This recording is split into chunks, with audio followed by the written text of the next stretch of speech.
Hello everyone, welcome back to my channel. In today's video I'm gonna show you how to speed up and slow down your TikTok video.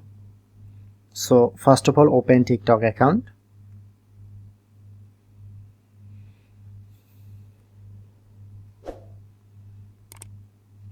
Tap onto plus icon for the post. Selecting a video.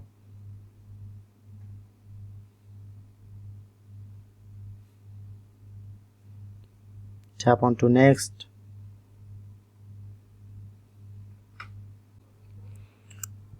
And tap onto edit option. Again.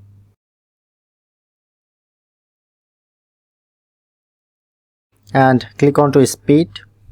And now you can easily speed up and down.